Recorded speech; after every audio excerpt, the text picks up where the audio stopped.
On est parti pour l'engagement de match. C'est toujours le nordiste qui est le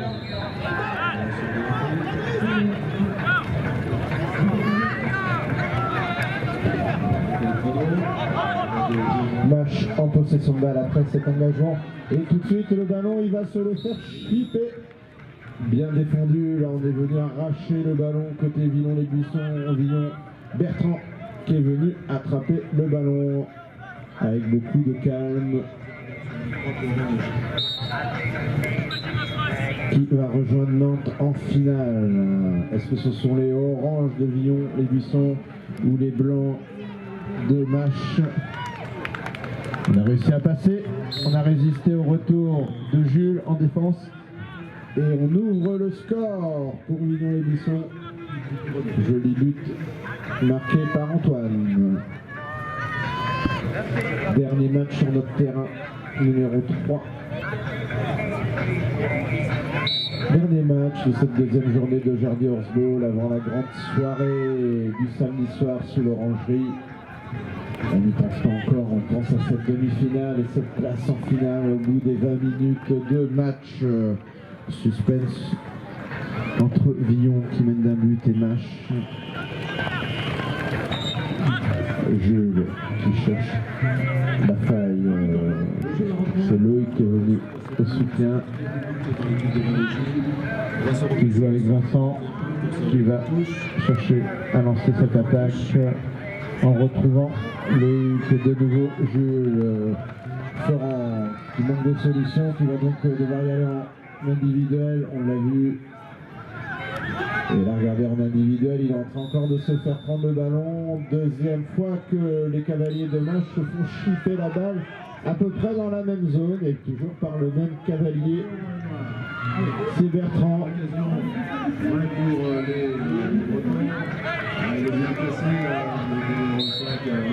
Bien joué pour Bertrand là, qui a déjà récupéré 2 ballons.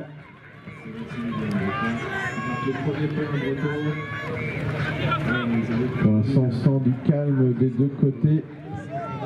Oh, le décalage il est fait et le tir et le but du numéro 3. C'est de nouveau Antoine. Attention d'avoir vu un copier-coller de la scène précédente. Arrachage fait par le 2 et derrière but du 3.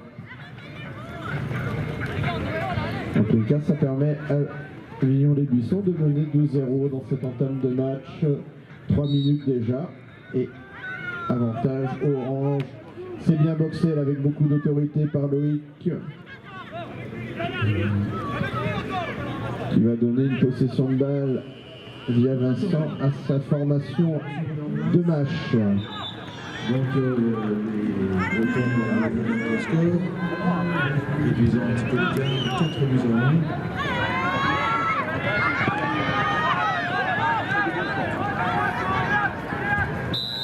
Les défenses bien en place, on a obligé ainsi Antonin à faire demi-tour, retrouver Loïc.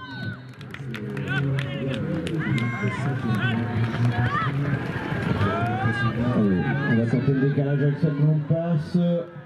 Elle était bien faite cette longue passe en cloche, par contre le temps de la rattraper, on a été un peu trop loin du but.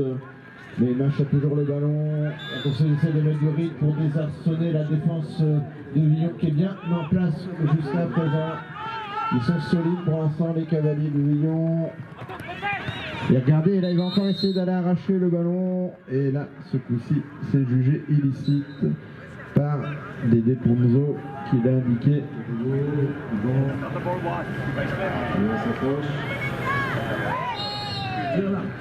Gros travail du numéro 2 de Villon, Bertrand en mouche, même si là il est allé au-delà des limites réglementaires et il est donc sanctionné. Pour l'instant, ils n'ont pas trouvé le chemin du but, les cavaliers de Mâche. Comme souvent dans ces parties-là, le plus dur est de débloquer le compteur, ça libère aussi un peu les cavaliers. On a tenté le shoot de loin et c'est le cerceau qui repousse le tir. Et on a réussi à l'arracher, Vincent qui était arrivé pour essayer de récupérer le ballon qui venait de lancer contre le cerceau.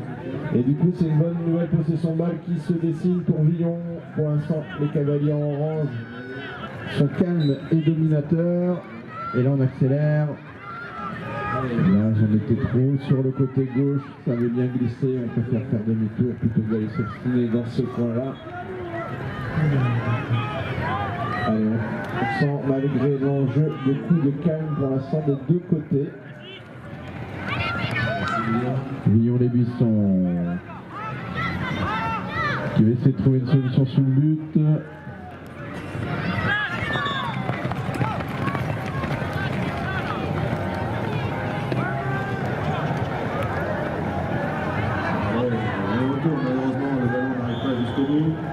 Le capitaine de la formation orange qui porte la balle, qui retrouve son partenaire.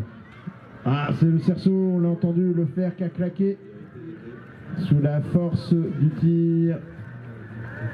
Et c'est quand même ramassé là, bien ramassé au sol par le cavalier numéro 5 de Villon-les-Buissons, Antoine.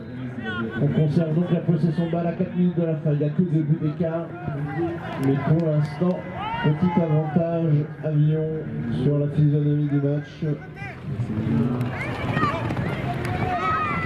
Allez, on va essayer de passer, de tirer de loin ce coup-ci. Il marque, joli but, juste avant il avait fait à peu près la même, et c'est le cerceau qui avait repoussé le ballon là.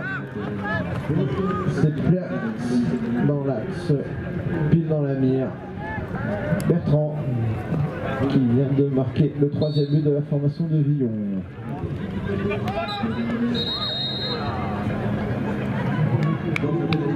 Allez, on va pénaliser Florent dont le cheval s'est cabré. C'est sans conséquence.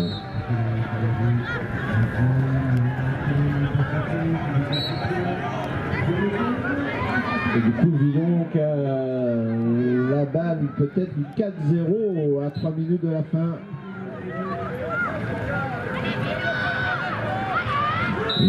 Oui, 4e but pour Villon-les-Buissons. Serein, ils sont calmes les cavaliers orange. Et pour l'instant, Mash n'est pas vraiment rentré dans la partie. On se souvient de la 12e mi-temps hier face à Oshi. Ils s'étaient réveillés, ils avaient commencé à jouer avec leur qualité, des passes rapides, un jeu très dynamique en attaque, avait complètement pris de vitesse la défense d'Oshi. Là pour l'instant, ils n'ont pas trouvé cette clé-là. Mais hier ils avaient vu presque une mi-temps, c'est à rentrer dans le match. Il y avait un peu moins d'écart, mais tout ça pour vous dire qu'il est probable que rien ne soit encore joué, loin de là. Regardez Jules, il a fait le bon décalage avec Florent, qui manque son tir. Coup de sifflet de l'arbitre qui va donner le P3 à Mash a priori. 1 minute 40 à jouer, 4-0. La priorité pour Mash, c'est de débloquer ce compteur. Pour l'instant, toujours 0 but. On est certain que ça va les libérer vraiment avec un bon décalage de fait. Malheureusement, une nouvelle fois, ils sont encore embarqués vers le coin et ils ne peuvent pas se mettre en position de shoot. Mais on sent qu'ils commencent à trouver quelques brèches dans la défense de Villon. Jules. Oui, c'était bien vu. Par contre, la passe était maladroite et c'est encore ramassé. Par contre, petite chute derrière, a priori, sans faire. Possession de balle, donc il va revenir au cavalier orange qui mène de 4 buts. Qui ont été un peu mis en difficulté en défense. Malheureusement pour Mash, ils n'ont pas trouvé le chemin. Est-ce qu'ils vont continuer leur marche en avant qui semble pour l'instant inarrêtable? Allez, d'un geste de la main, on a dit on rentre très loin parce qu'on a le temps. Il reste 45 secondes, ne pas s'exploser peut-être derrière une nouvelle possession de balle de Mash. On les sent. C'est pour ça qu'on temporise et là on se rapproche du but. Et petit tir en cloche qui franchit le cerceau. 28 secondes à jouer, ils ont encore le temps de faire une remise en jeu et d'essayer de marquer les cavaliers de Mash. Sortie de touche, c'est une sortie de touche rapide. Vincent qui va tenter le shoot et c'est le bas du cerceau qui repousse. Il reste 10 secondes et il peut y avoir une contre-attaque rapide pour Villon et Buisson. On les voit, ils vont tout tenter sur cette action.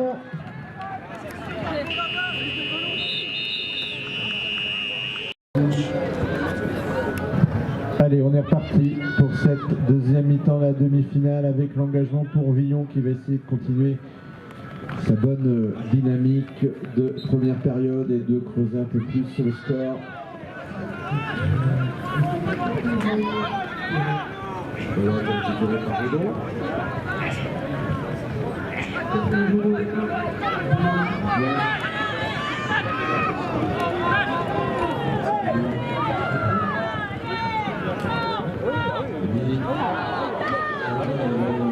Beaucoup de calme pour l'instant sur ce terrain, je trouve, de la part des Cavaliers Orange.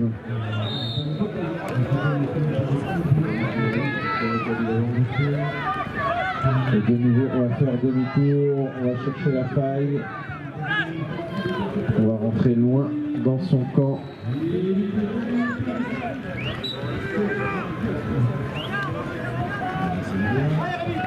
Une minute déjà dans cette deuxième période. Toujours le score qui n'a pas évolué. On se faufile, on cherche la faille. La défense de Mâche. Et là ça galope pour rentrer à la maison, se défaire du pressing de Mâche. Ils vont chercher la faille mais avec beaucoup de patience, je le sens, dans leur façon de travailler. On a surpris son partenaire. Et du coup, regardez côté Mâche, on va peut-être essayer de ramasser le ballon, il peut y avoir une bonne balle de contre-attaque. On s'est projeté vers l'avant. Et là, il y a eu un bon retour défensif, on l'a vu notamment pour empêcher Antonin, le cavalier de Mâche, de pouvoir récupérer ce ballon. Il s'était bien projeté pour apporter la troisième passe au troisième cavalier, mais la défense de Lyon a toujours ces petites difficultés. On va revenir sur une P3 blanche. Toujours ces petites difficultés, quand ils arrivent à faire le décalage, ils sont soit un petit peu trop excentrés, soit les chevaux qui fuient un peu. Et ça rend tout plus compliqué.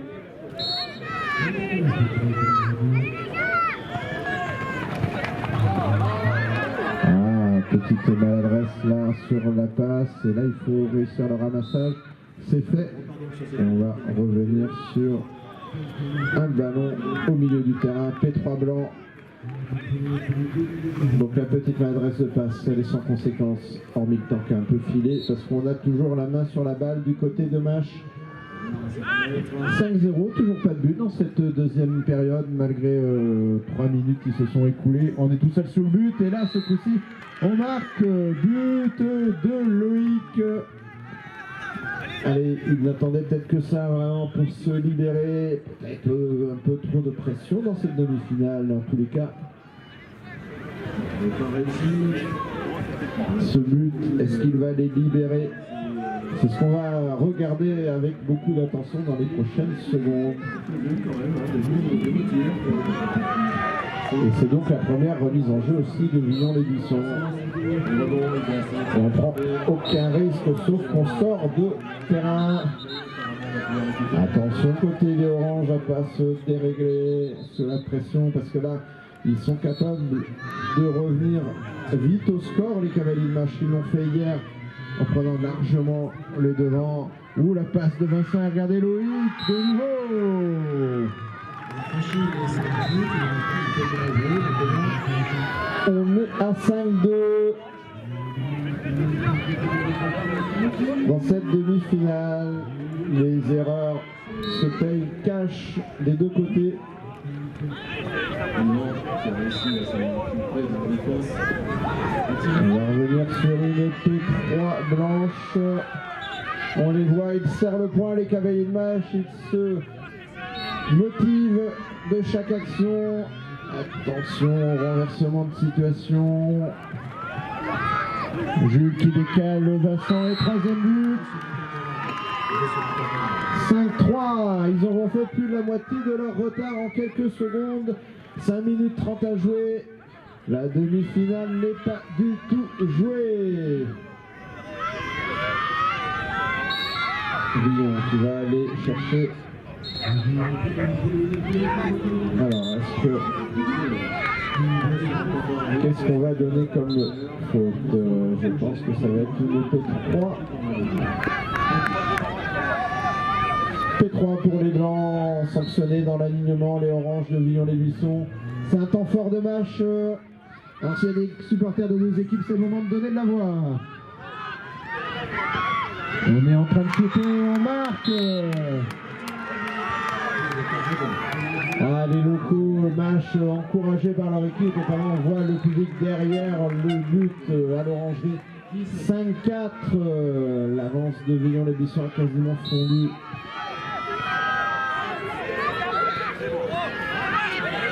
Et là, c'est boxé avec beaucoup d'autorité dans le camp de Villon-les-Buissons qui va essayer de temporiser et de casser un peu là, cette dynamique, ce petit vent de folie qui se met à souffler sur le terrain. Les cavaliers de Mâche sont assez jeunes, ils peuvent s'enflammer très vite et devenir très forts, mais aussi parfois manquer d'expérience. On va voir ce que ça va donner dans les prochaines minutes. 4 minutes à jouer, un but d'avance pour Villon-les-Buissons qui a la possession de balle. S'il y a des supporters des deux équipes, c'est le moment d'encourager, de faire du bruit pour vos deux équipes. Qui n'a pas été respecté par Redon et qui est sanctionné par cette pénalité. Voilà. On va ressortir calmement, pas se mettre à la faute. On est tout seul là sous le but et on marque. Il fait du bien à l'équipe de Villon-les-Buissons ce but. À la défense qui a été un petit peu dommage, qui a été un peu au tête. Donc un peu de rigueur sur cette affaire-là.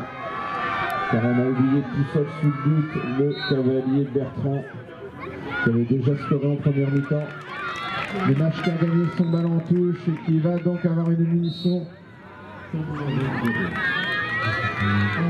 Par contre c'est dommage là d'avoir gâché cette munition en sortant du terrain et en redonnant la possibilité à Villon de reprendre l'avantage.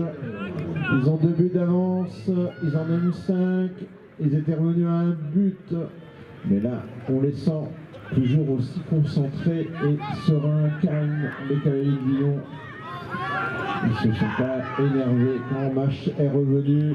2 minutes 40 à jouer, on va rentrer loin dans le camp de Villon pour lancer une attaque placée.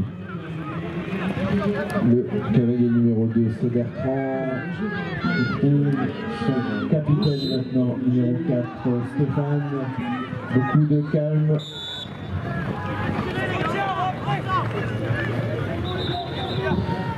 On est rentré dans les 2 dernières minutes de cette demi-finale et de la dernière rencontre sur le terrain. Numéro 3. 6-4, on se faufile. La défense est vigilante. On va rentrer. Le temps joue forcément en la faveur de l'équipe qui mène. Il reste 1 minute 56 pour Villon en orange, 4 pour Mâche en blanc. 2 buts séparent les deux formations dans cette demi-finale d'amateur. 3 pour rejoindre Nantes en finale, soit pour Villon. En tous les cas, Villon reprend l'avantage de 3 buts. Temps mort demandé par Mâche. Et c'est la 6e, 12 à 6. Et nous attaquons la dernière minute. Allez, Vincent, son lancer n'était pas droit et donc le ballon va revenir dans les mains oranges. 7-4, 90 secondes à jouer, ballon remise en jeu pour Villon. Le ballon récupéré par Roger. Allez, on a bien attendu. Et là, le ballon, par contre, il est encore sorti. Ça fait 2 fois que ça arrive.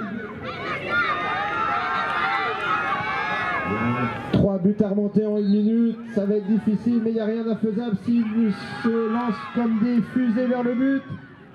Il est bien attendu en défense, Loïc. Il se bat, regardez. Et pénalité numéro 2. Sifflé par Dédé Ponzo. On a arrêté le chrono aussitôt qu'on a eu l'ordre de l'arbitre. Hier, il en a réussi. Jules, il va forcément peut-être avoir la tentation de retenter sa chance. De l'équipe de Vendangé sur le score de 13 à 6. Voilà, Rodin a essayé de remonter, mais le terme a été tel que ça a été difficile. Bravo en tout cas. Et but il n'a pas tremblé malgré son jeune âge, Jules, en marquant cette nouvelle pénalité 2. Le chrono qui continue à tourner, 7-5. Ils ont 2 buts de retard. Ils n'ont plus la capacité d'arrêter ce chrono. Et le ballon qui vole dans les airs et qui est boxé avec beaucoup d'autorité par Villon. Certainement le geste qui va leur permettre d'aller en finale, surtout que c'est ramassé derrière. Attention, là il n'y a plus beaucoup de défense côté Manche. On a mis du temps à se placer, on a vu. C'était 2 rideaux défensifs trop distants. Et Villon le Buisson, les sourires qui commencent à poindre sur les visages. On est rentré dans les 10 dernières secondes. Est-ce que Manche va tenter une dernière remise en jeu pour essayer de finir sur une note positive? Ah, cette passe, elle est un peu compliquée. Quelle belle demi-finale!